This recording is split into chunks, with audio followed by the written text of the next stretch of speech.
everybody, Emma Turner here. We've had some great conversations this week, Tom and I have. Lots of things coming up in the show. Tom's going to be talking a little bit about instructional coaching, which is obviously an area of real expertise for him. So it's a real treat to find out a little bit more about his approaches to instructional coaching. And I'll be talking to you about chocolate and celery and how these relate to leadership. But we've also got some other stuff coming up. Yeah, we've got a fantastic conversation with education legend Peter DeWitt, who's a huge star in the US, very famous for his Ed Week column, and someone who I think a lot of us are going to learn from. So great talk to him, and you'll really get a lot from hearing what he has to say. Okay, Emma, so you are a master of the wonderful analogy, and they're often food related. They're definitely very often toddler related. So tell us now about celery and chocolate buttons. Right. This is because in my book, I talk about leadership being basically aligned to chocolate and to celery. And it comes from the fact that any child basically adores chocolate and will hang on to it for grim death. And if you've ever tried to take chocolate buttons off a toddler, you will know that it is absolutely impossible. You need the skills of like some kind of international negotiator. And so basically as a leader, if you're going to start thinking about leading an organisation, the first thing to do is to think, what am I actually going to hold on to? What is the thing I am not going to give up in any decision making, any kind of disruption, any kind of change to my organisation, to my staff, whatever, the thing I'm going to hold on to forever. A bit like the toddler holds on to the chocolate and will not give it up come hell, high water, pleading, bargaining, whatever. The other thing is, what will you also say no to? Because lots of leaders, when they set out their values or their vision or whatever, think, I'm going to do this, and I'm going to do this, and I'm going to do this. What they don't think about is, what am I actually going to say no to? What don't I stand for? And the reason I say it's celery is because my three kids, although they're very different personalities, very different. They are united in their absolute hatred of celery. They will not eat it. Doesn't matter what I do with it, how I try to hide it, how I try to disguise it, fricassee it, smash it up, cut it up. No, they sit there, the trinity of absolute no. And so as a leader as well, we need to be mindful of, are we really clear about what we will do and what we do stand for, and also what we will not stand for, what we will not tolerate, and what we will have no part of? What is our chocolate and what is our celery? The next part of that is making sure that you use those as a filter and a foil for your decision making. Because once you really do know what you do stand for and what you don't stand for, then easy to make a decision, because you think that doesn't align with this, or it kind of conflicts with that. So it actually really helps you, and especially early on in leadership, you can be tempted to say yes, yeah, of course, I'll do that all the time. But actually, you need to be really mindful of, is this the right time for this decision, and not just does it align with what we believe in, but is it the right time? Otherwise, it can be a little bit like talk about hand-me-downs for children. You get a lovely set of hand-me-down clothes for children, and they're going to be perfectly brilliant at the right time, but you wouldn't necessarily put a massive pair of trousers on a toddler so they can fall over and bang their head on the coffee table. So it's got to be right decisions against your chocolate and your celery at the right time. And then chocolate and celery is dead clear, really, really clear to understand. And it's that kind of clarity that you need to have to talk to your teams in your school, to talk to the stakeholders that you work with, and communicate it that simply and that effectively. This is what we do stand for. This is what we don't stand for. That then helps with other people helping you to lead, because they can use the same things as a foil for their own decision making. So they can start to help you to lead the organisation. The trick is to not be woolly about it, and to actually have that kind of clarity about, yes, this is us, this isn't us. So my kind of first bit of information or kind of help or advice that I would ever give to anybody taking on any new leadership role is, have a little think about, what's your chocolate? Yes, yummy, brilliant, delicious, always go for that. And what would be your celery? Absolutely no way, this is not us. And then once you're clear on that, communicate that to the people that you work with and the people that you're working for and the communities and the children that you're serving, and then everybody knows where you all stand, and you're much more likely to go in the right direction if you're absolutely clear about what you want. And just for the record, my eldest is 9, still won't touch the stuff. Still won't touch It's great. It's really good. Leadership chocolate, leadership celery, and it all aligns with, if you've had a really good think about what your moral purpose is, what do you actually stand for? And again, I'll say again, read Sir John Jones, read The Magic Weaving Business. He articulates righteous indignation and moral purpose so beautifully. It was his work that kind of catapulted or was a catalyst really for the chocolate buttons and the celery. So there you go. Chocolate for me every time.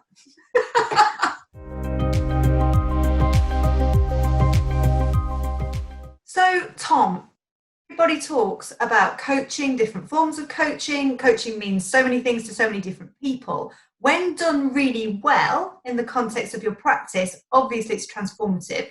You're a huge advocate and immensely knowledgeable about instructional coaching. So can you tell us a little bit more about your approach to instructional coaching? Well, I think this is something that schools should be doing a lot more of, actually, because it's such a powerful form of professional development.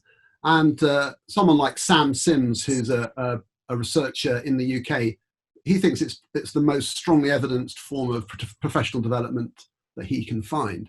And essentially, it's where the coaching that sometimes people think of is where you sit down with someone who's a bit like an advisor, but they don't even have to be a teacher, and they sit and you kind of talk about your issues and they help you come to solutions. But this isn't that. This is much more like sort of sports coaching, where the person doing the coaching is explicit and expert in the field, and they use that knowledge and expertise to help you think through problems. And they're not ashamed to sort of say, well, try this or try that, and actually direct. So instructional coaching has this sort of knowledge element to it, but it requires you to sort of sit alongside the person you're coaching and talk through things that they could be doing.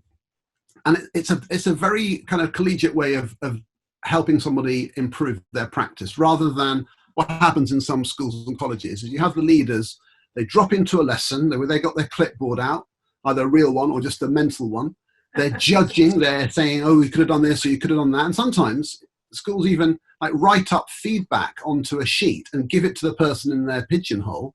And that's the way they get their feedback. They don't even talk to the teacher about what was going on. And that happens in a lot of schools. It's extraordinary. Instructional coaching is the almost total opposite of that, is that you wouldn't dream of telling somebody what you thought of their lesson. You sit down with them and you say, well, how did that go? How do you think you can improve? And you work together to say, well, okay, that's something, and I saw this, and maybe you could think of that. And together you formulate a plan of action and say, right, so maybe between now and the next time we discuss things, what are we going to agree on that you're going to practice, work on, think about? And it's an agreed program of development at every stage. And that's been shown to be way more effective and sustainable than a sort of fly-by, drop-in feedback thing. And also in a school context, the kind of problem-solving personal coaching approach. It's just much more precise about what needs to be done. So I'm a massive fan of it.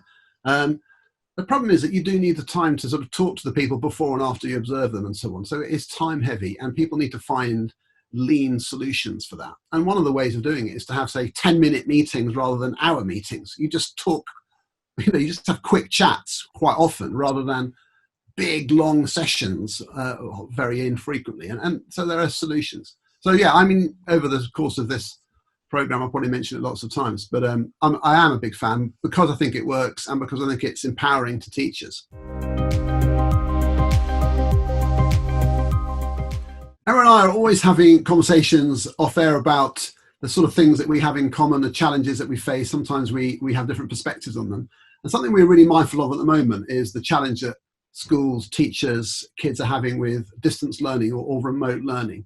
So we're really mindful of that at the moment. And so we're going to have a discussion about that. And for me, my perspective on it comes really from seeing people that I know who are teachers and leaders trying to organize remote learning in different contexts and seeing the level of engagement and so on. And some of the debates in the UK around whether or not we should be producing live streamed lessons all the time. is, really, really fascinating. Well, my sense of it is that, there are different contexts, and there's a kind of equalities issue. If you can't rely on every single child in your class being there while you're talking to your class remotely, it's just not fair to make that your normal default way of communicating your learning. Whereas if everybody has paper-based resources that they can work through, and that's absolutely universal, and I know some schools where they're posting them, they're delivering them by hand, that's what you might need to focus on, because that's the most universal thing that your children will experience. But of course, all of those things then puts pressure on families to create the environment around that. So there are real tensions. I really think you can't transfer school on an online platform. And it seems to me the most sensible thing is a blend of some sort of face-to-face teacher-led stuff, to say, even the pastoral thing of saying, hi, hello, we're all in this together, and setting work up. And some of that work might be through some videos, which you can access at any time, so that kids, when there's multiple kids in the same house, can access them at their own time. And then I think you need to have sort of deadlines and a kind of list of things to have done by a certain time, so the students know kind of some sense of progress they're working through, some work, and have some sense of completing the work, some satisfaction. But it can't be done in this sort of totally interactive way like in a lesson, because that's just too hard to sustain, and a lot of kids can't even access it at the time. So those are some of my thoughts. Some schools I know have done what I think is an amazing job through purely paper-based, and they're being hassled to do online streaming when they don't feel they need it. And that's interesting. And those are schools which are getting pretty good outcomes. So you think, well, they know what they're doing. And it's because most of their kids are not most, but a high proportion, are not in homes where they're all teed up with Wi-Fi, ready for the teacher to lead the lesson. What's your experience of it? The first thing I would say is I think teachers in general during the lockdown have done the most amazing job with zero notice. Absolutely no notice. What do we have, 3 days, something like that, to completely turn a learning world into a potentially virtual learning world. So hats off to every single educator, first of all, for actually managing to get anything out there. And then the quality of some of the stuff that I've seen has been amazing. And especially when we're kind of feeling our way through the whole system as well.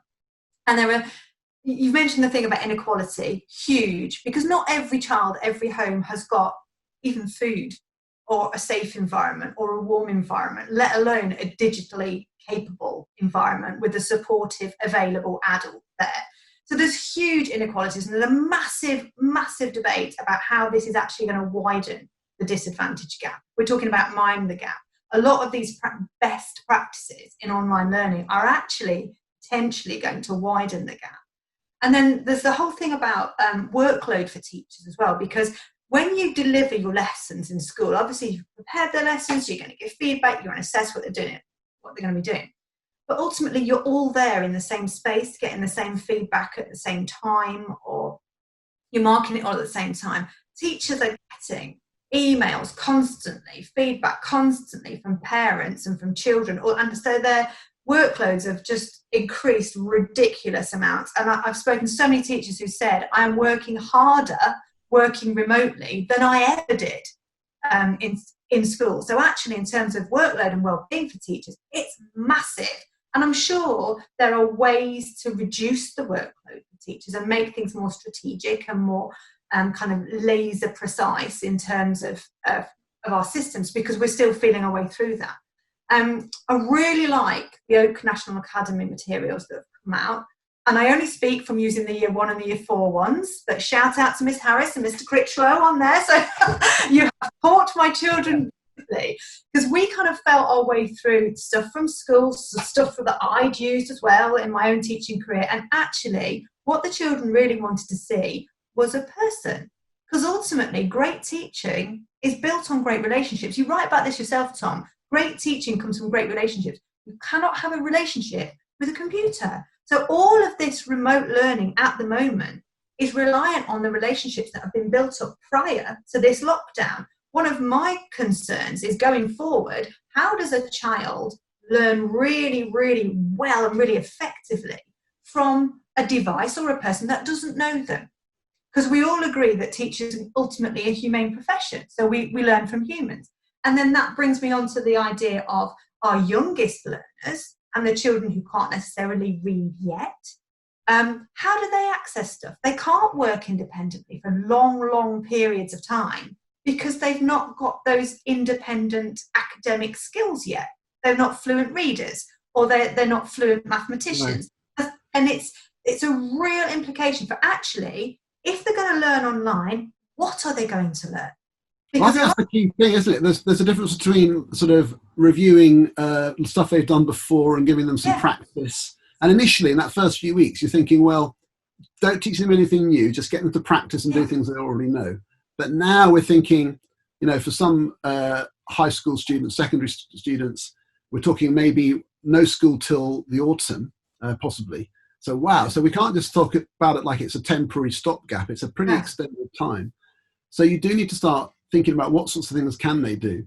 That's interesting, isn't it? So I think the fact of having a face there for older kids, I think Oliver Caviglioli, who's a bit of an expert on these things, tells me that the studies show that there's no real difference if you see the face or not. It's just information, and you can engage with a voice. And that doesn't necessarily have to be your teacher that you know. It can be just somebody you trust. So if they sound like an expert, so you can borrow videos from all sorts of places and learn from them. But it's that thing. I watch you all the time, Tom. I watch you. But you've got to be in a space to think, to concentrate, haven't you? Yeah. Well, I'll tell you one of the things I've noticed from having my own YouTube channel is how few people reach the end. You know, there's about a 50% drop off in the first minute. And that could be down to me, but I think it's just a natural thing. And not every kid is going to be glued to the screen. And it's so hard. Like a lot of things, it's a diet, isn't it? It's a blend of things. So you need some resources at home. You do need some interaction. And my children are very young. And so I'm finding I'm having to facilitate what they're doing so much more because they're still reliant on an adult. And they're very independent, very capable children. But young children need a person. You know, if we could farm them all off onto a computer, we'd have done it years ago, you know, potentially. Yeah. Wouldn't have done, but potentially. But they learn from people. And so, yes, games and play things and interact slowly, but actually I want them to learn the wider school curriculum diet of friendships, of relationships, of interactions, of feeling part of a community. Because essentially, if you're a child on your own, you're a community of one and your laptop. That's not learning about anything.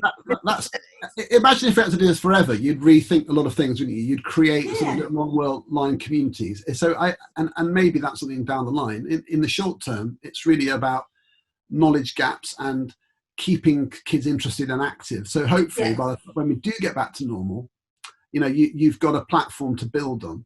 And one of the things I keep thinking is give everyone a target, like a sort of a sense of where you're going. So, you know, by the end of, say, this month or something, we ought to know all there is to know about dinosaurs, or, you know, this book that we're reading. And so you've got a sense of purpose. Like that's what I'm trying to aim at.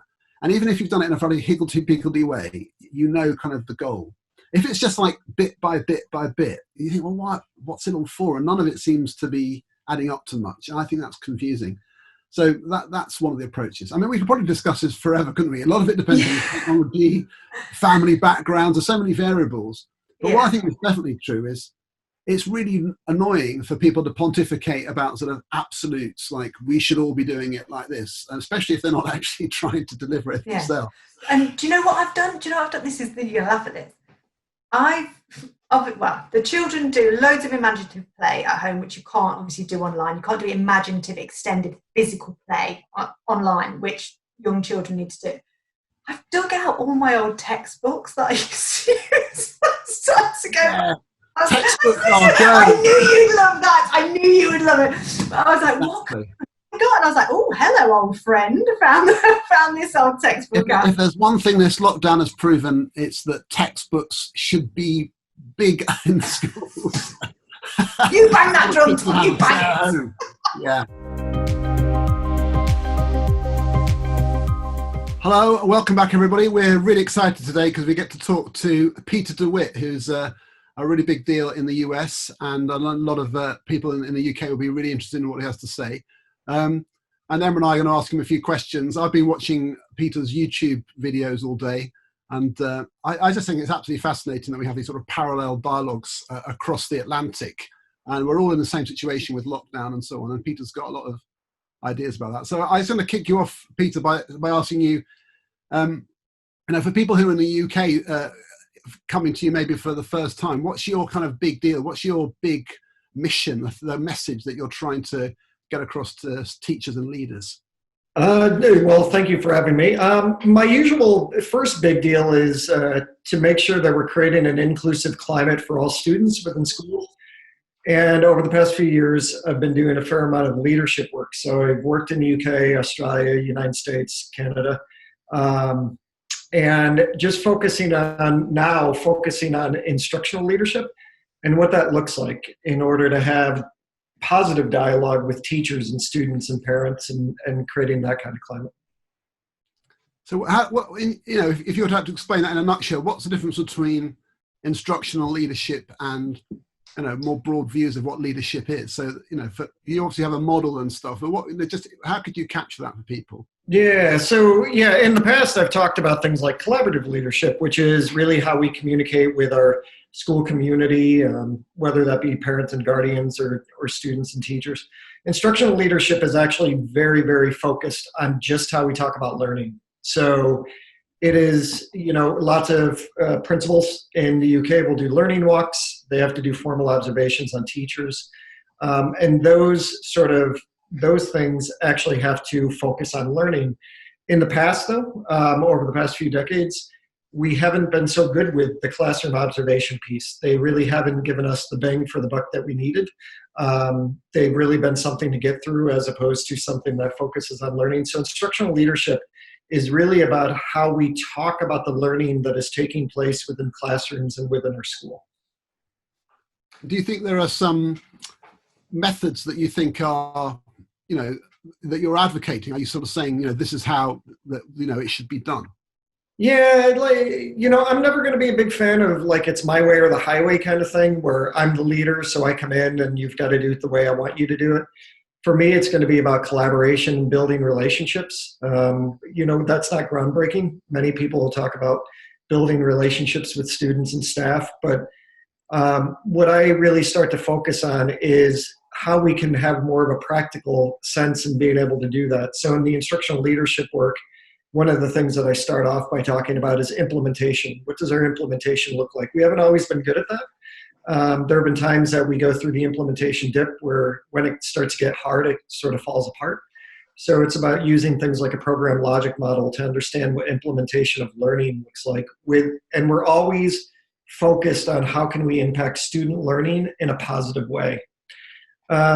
So when I look at things like teacher observations or even, our faculty and staff meetings, it's about how do we use language where we're creating a common language and a common understanding around the words that we use. I hope that makes sense. Because in education, we know that we've got a lot of acronyms, a lot of words that we use, things like the growth mindset or multiple intelligences. But the unfortunate thing is within each school, those words might mean something different to each person. So from an instructional leadership standpoint, it's about using our spaces where we have most proximity to staff, our staff meetings, our professional learning communities, our observations, and making sure that we're defining a common language and have a common understanding around that language. And it always has to be focused on learning, both social emotional learning and academic learning. Well, that's fantastic. I mean, I'm a big fan of instructional coaching as an idea. I knew you were going to say that. Yeah, I knew you were going to say that. I picked up on that. And don't you think we've been doing this wrong for so many years? I mean, I go to schools where what happens is a senior leader will drop into a lesson, watch for 10 minutes, and then write up some feedback to the teacher, which they put in their pigeonhole, and they haven't even spoken to the teacher at all. Do you come across that kind of nonsense? Oh, all over the place. It doesn't matter what country I work in. Actually, one of the things that I focused on in instructional leadership is research that I was doing in preparation for writing the book a year ago, where I actually surveyed principals on how credible they felt as an instructional leader. That small focus where we're just talking about learning. And I had a huge percentage of principals that said that they're completely confident or they're somewhat confident to talk about instructional strategies to focus on instructional leadership. But then I surveyed teachers asking the very same questions, and the percentage of teachers that were very confident or confident in their principal's ability to be instructional leaders went way down. So there's a difference between confidence and competence. And there are some leaders that feel like they're very confident, but it doesn't necessarily mean that they're competent. As a school principal, because I was a school principal for 8 years, and I went directly from teaching in a high poverty city school to being a principal in a rural school district. And one of the things that I always did was I went around every morning to say good morning to the kids. I studied the yearbook to memorize their faces and their pictures. And so I tried to create the relationships and get a sense of how teachers taught. So I would go back into classrooms quite often. I was in every day. And I felt like those moments and the conversations we would then have at our staff meetings and the conversations I would have in maybe even informal conversations with teachers would make me better prepared for those formal observations that I was required to do. Because my concern was that when I was a school teacher, I really never had a formal observation done on me that gave me any value. It didn't change my practice. If anything, it taught me how to play the game, right? Have a really nice lesson for 45 minutes and then boom, I'm done and don't have to worry about this formal thing until next year. I didn't want that. I wanted it to be ongoing dialogue with teachers where we really focused on learning so we could go a little bit deeper. And I think a majority of my teachers really liked that. Some of them probably, didn't like to see me coming, but I think overall, it was a pretty good relationship. Do you think you have to be like a really kind of hungry leader who's really passionate about teaching and learning to do that though? Because there's kind of two types of leaders in a school. There are who are really, really deeply engrossed in teaching and learning. And then there are the ones who are kind of more systems and organisations. And I just think back to when I was in headship, the thing I missed most was being in the classroom and developing teaching and learning. And so when you were talking then about just wanting to pop in, get to know the children, get to know the way it was, the way that they were teaching, do you think then that instructional leadership works better with the kind of leader that really still is rooted in teaching and learning? Yeah, so part of the research that's a great question. Part of the research that I was doing was because I do work in the UK and Europe and everywhere else, I was trying to get a sense of what it looks like all around the world. And the reality is that over the past few decades, even though instructional leadership has been studied since about the mid-1970s, one of the things that I found is that for a majority of leaders in different countries, that management style was really what came through. They focused on being a manager more than they focused on the instructional leadership piece. And honestly, I remember reading research from Norway where it said that some of the the principals, the school principals or the head teachers were actually people that were not necessarily particularly good teachers, but they were very good at doing master scheduling and timetabling and all that kind of stuff. So yeah, that's definitely a piece. I think there are sort of two answers to your question. Number one is absolutely. I mean, I guess I look back at it now and I geek out over doing research. I'm doing research right now along the lines of how this pandemic is impacting teachers, students, and I'm just getting ready to do parent surveys. I know I could read over your shoulder there. The magic of the internet. So I think I can, I geek out a little bit when it comes to this because I look at this as a great opportunity, right? I'm like, this is really about and research and look at. But on the other side, I don't think you need to know it all. And that's part of the problem with being a school leader is that they feel this sense of pressure that they're supposed to know it all when they walk into a building. And I was fortunate enough that I didn't have that experience. I interviewed in front of a panel of 17 people, and the teachers chose me as being their new principal because I was coming from the classroom. But the reality is I never felt like I was supposed to know it all when I went in. Was there pressure there every once in a while? Absolutely.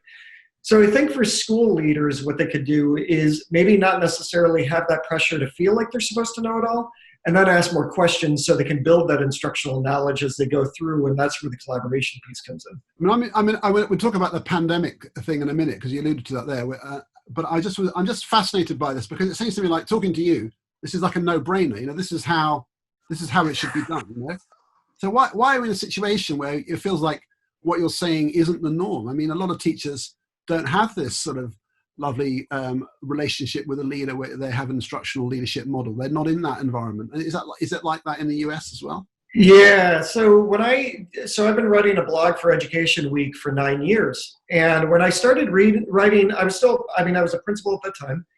And I was writing about all these things we were doing in the school, about my perceptions around learning and everything else. And I started to, I literally started with about 200 readers. And then it started to build. And all of a sudden I had 150,000 readers. And I had people that were contacting me saying, that's not the way my principal does it. And I had this myopic view. I just assumed that the way I did it, everybody else did. And that doesn't mean that what I did was great. I feel like I could go back now and definitely hone in on different things to do. But I definitely felt like we had a really good environment.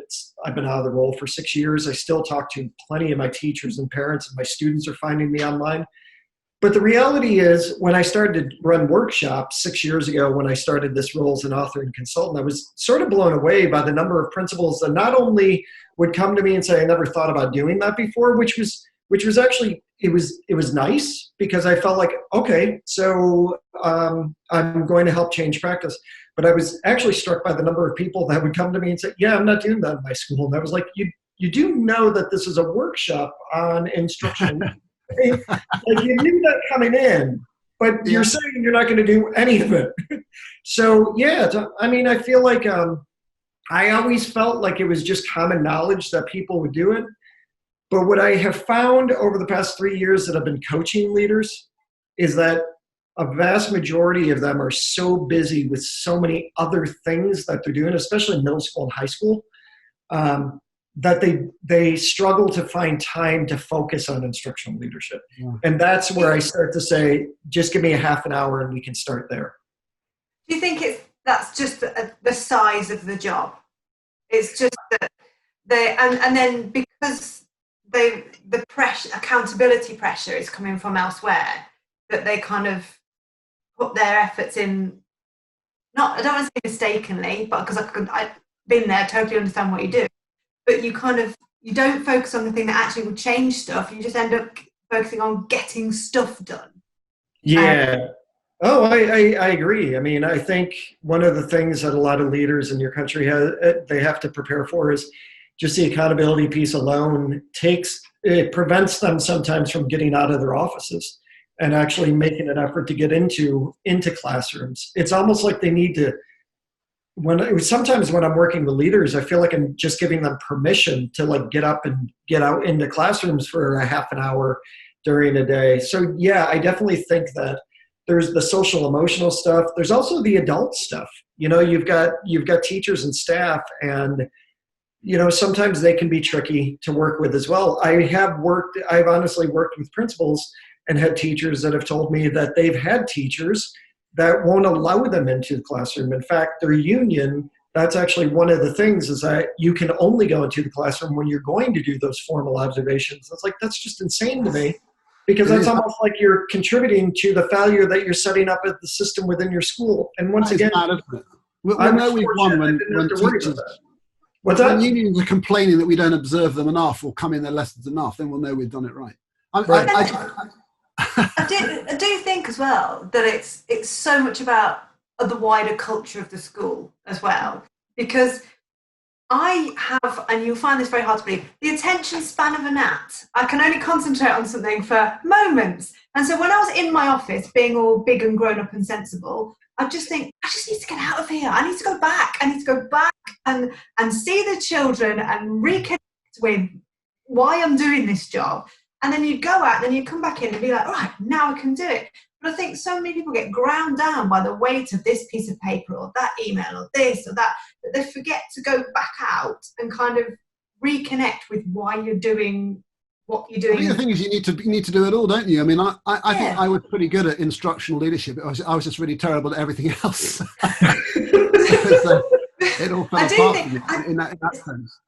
See, I don't think you could do instructional leadership really well unless you did all of the informal stuff as well, the kind of just wandering in and having a chat and talking to the kids, because it then becomes, don't mean unwieldy, it becomes weighted, doesn't it? Right? now we're going to do the instructional leadership. Actually, it needs to sit on a bed of culture, but that doesn't sound right. I know what I mean. You need to have a really positive culture for it to work in the first place. It can't be, correct me if I'm wrong, you can't just bolt it onto a toxic system, can you? It's not going to fit. No, because it's definitely not going to work in that situation. And when I'm working with principals and head teachers now, one of the things is they feel this pressure that every time they go into a classroom to do a walkthrough or a learning walk or whatever we want to call them, that suddenly they're supposed to give instant feedback to teachers all the time. And I'm like, whoa, let's chill out a little bit and realize that we need to find some balance. And sometimes you just go into the classroom because you just want to see the kids. Like when I was in a 4-hour admin meeting at the district office and I would come back to the building to be a school principal, I would go right down to kindergarten. And why? Because I didn't want to see another adult. I wanted to actually be with 5-year-olds because nothing can bring you back to normal like a group of 5-year-olds in a kindergarten. Oh, Peter, you're talking my language. That's right. This is amazing. You know what? As a secondary person, kindergarten is like another planet to me, but it's fascinating. I tell you what, I'd be really good to talk about this pandemic stuff because I'm really interested. I think you're the first person I've read or heard talk about this as pandemic learning that we're dealing with, and I'm absolutely blown away that you've written an article, something six reasons why kids aren't showing up for online learning or whatever, which has had like 1 million views or something. I mean, it's absolutely mind blowing that you've obviously struck gold with the message you're giving there. The idea. Oh, Tom, are you a little bit envious? Well, I am on the scale.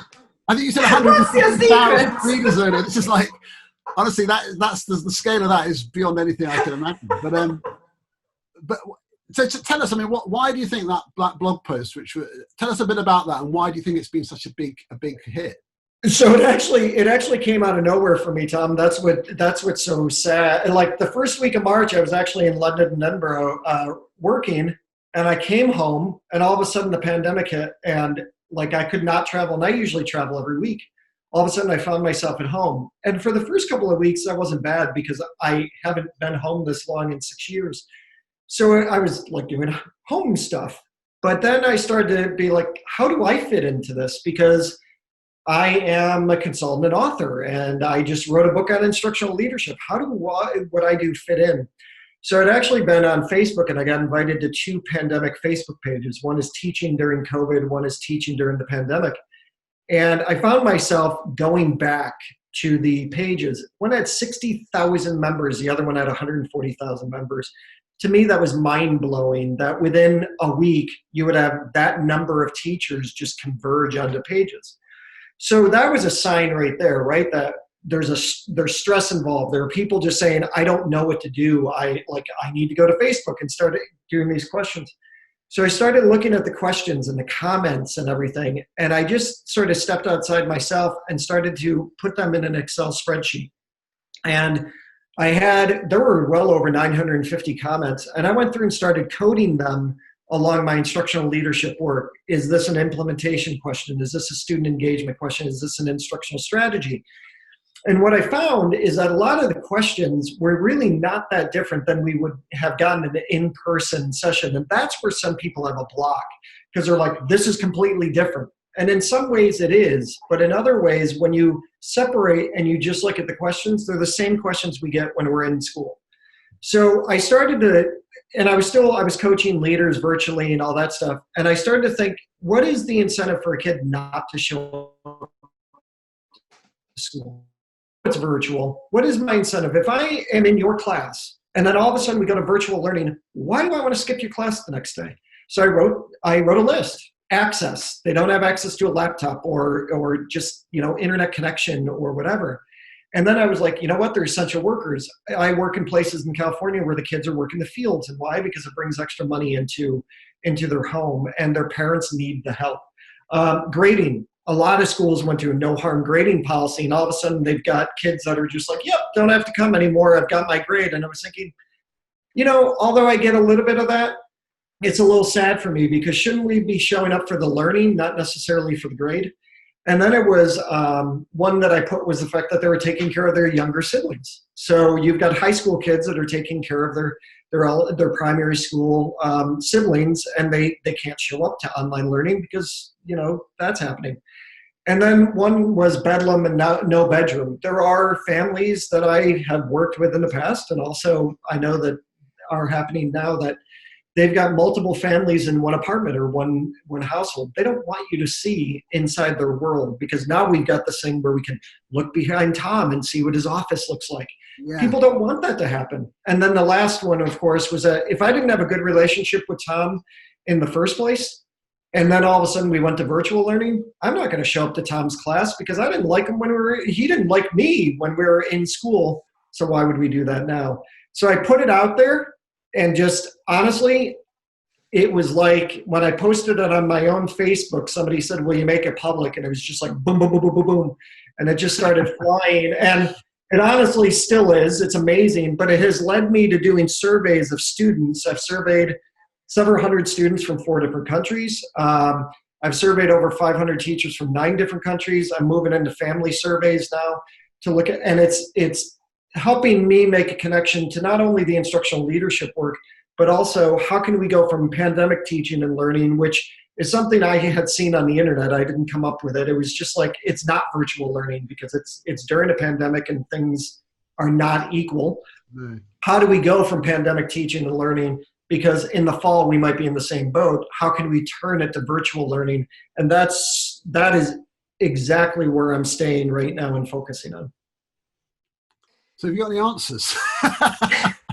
So yes, I have them all, but people have to hype. No.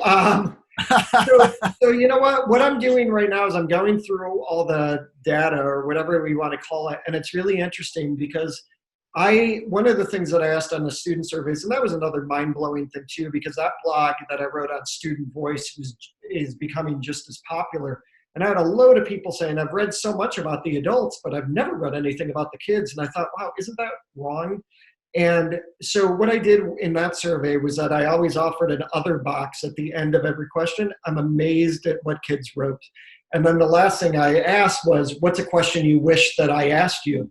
They had a load of really amazing questions. So one of the things that I'm finding is that there are kids that are saying, I want to see my teacher's face. I want to see peers.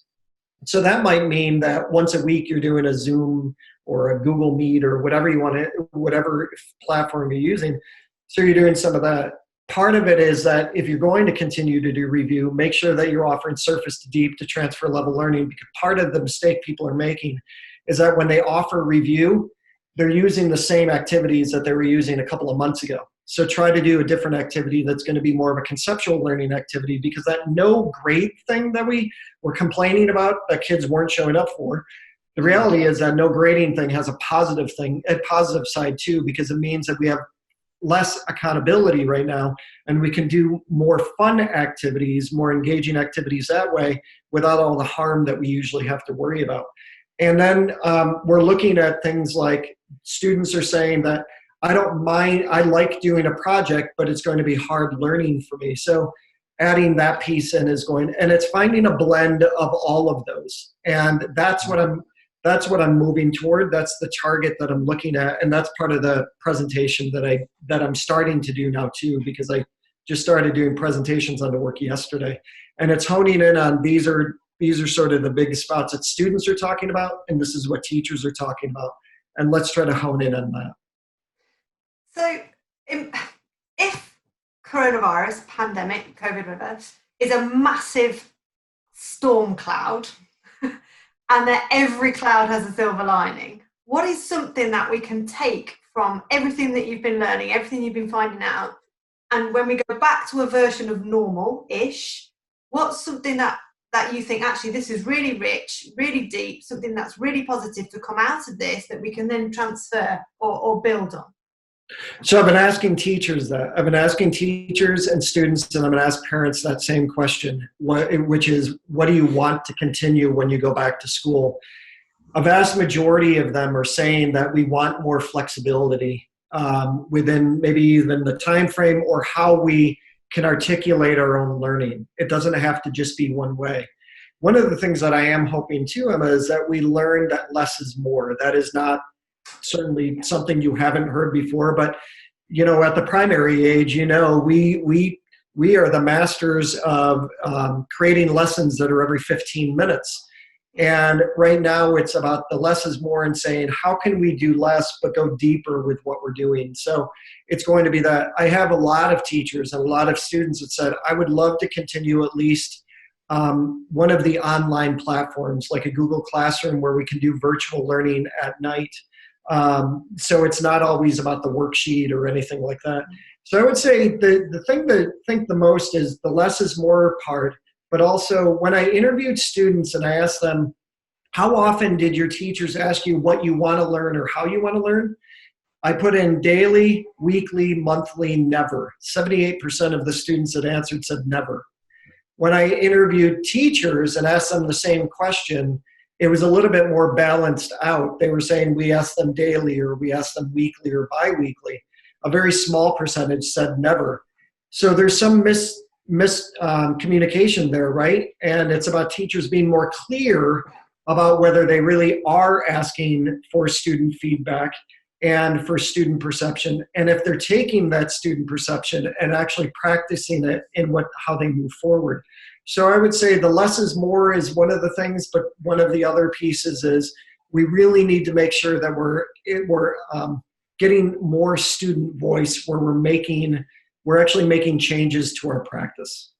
But those two go together, don't they? Yeah. Because if you do less, you have more flexibility. And so before this, when it's a packed curriculum, you're not really asking what they want to do because you've got so much to get through. But actually, if you do less, there's more opportunity to be guided by how or what the students want to learn.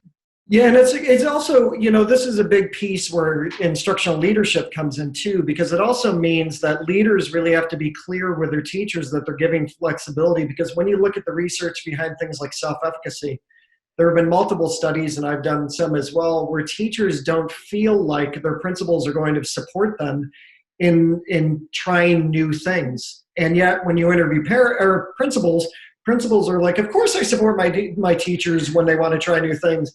But you interview teachers and they say, yeah, my principal doesn't support me. So that common language and common understanding piece that I was talking about at the beginning of our talk, that's something that you need to be able to focus on too when we're back in school, to say, what does this look like as we move forward? Because if we go through all of this and we don't come out improving on something, then this has been a colossal waste of time, and that's too bad because it has been deadly for people. Both of our countries have been deeply impacted. We are at home, and this is something that even in the worst of times, we have to learn from. And for me, it's always been when I've gone through really bad situations, traumatic situations, I need to look at those moments and say, what can I learn about me out of this, and how can I change how I move forward? So as difficult as it is, this is what we have to continue to do now. Well, I think it's brilliant. And I have to say, I think it's, if nothing else, one of the things is just having the opportunity to talk to you and to get a sense of this sort of common issue and the challenges that we're all facing. There's something quite unifying, isn't there, about the fact that we're all in it together. And I think it's fantastic. So I have to say, I'm going to say, I found it really inspiring talking to you and listening to some of your material online, and just a sense of, that this parallel world's going on. So I really want to thank you for joining us on our embryonic show. It's been really great talking to you, Peter. And I really hope you have another conversation another time. So thank you so much. All right. Thank you both. Well, that was so fascinating. I really love that conversation, talking to Peter DeWitt. He's someone who, I've come across only recently, but he's really got a lot to say, and it's clearly got this sort of big impact in the US, which is exciting. But I just love this whole link between the kind of the practical detail of the experience of going into classrooms, but now working as a leader, but also this sort of framework. So his instructional leadership framework. I think that's so important to have a way of thinking about ideas, which is, got a logic to it and a systematic approach. And this idea of implementation being really key. He's thought really hard about how do you get teachers to think about their teaching? How do you actually deliver that? And that focus on learning. So there's a lot of terminology like the efficacy and what he means by that, which I think is really important to explore.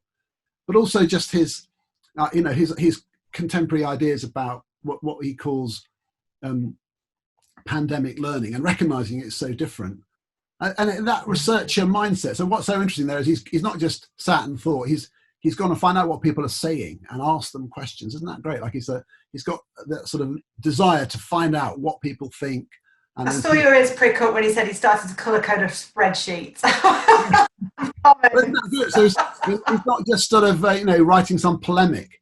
But yeah, to be honest with you, to get a sense of the scale of what's happening there, we've got 1 million people who are hungry to find out what someone's saying. It shows you the impact someone like him can have with his ideas. So yes, for me that was really, really exciting. And I have to say, as a blogger myself, to hear that someone can have that many views of a blog post. You want a one-on-one about building your blog following, Peter. Tell me your secrets, Peter. Tell me your secrets. I feel like a minnow here. Like that was pretty amazing. So yeah, I really enjoyed that conversation. Emma, what did you think about it? Oh, I absolutely loved it. I loved the fact that he was talking about teaching and learning and improving teaching and learning being at the heart of the work of a school leader, and about how culture is so important in an establishment, that you can't just bolt on a system or a spreadsheet or a chart or whatever. You actually have to build that culture of trust and relationships first, and to really actually improve teaching and learning. And I absolutely loved the fact that he said he wanted to go back down into the classrooms of the youngest learners as well, which is totally where I'm coming from as well. Reconnecting with the reason why you do the job that you do in education and in leadership. So I absolutely loved that. And the pandemic learning was great. I loved hearing about what his hopes for the future were in terms of what we can take forward from a potentially very bleak educational landscape, potentially. And I like the fact that there was so much transferable practice between the US and the UK, that this is something that we could really build on over here, really integrate into our own system. So absolutely fascinating. I think it's probably safe to say that we could invite him back for another segment. Plenty more ground to cover. That would be absolutely fantastic. And I'm sure the audience will have lots of feedback about what he said, and will be kind of hungry for a little bit more DeWitt magic.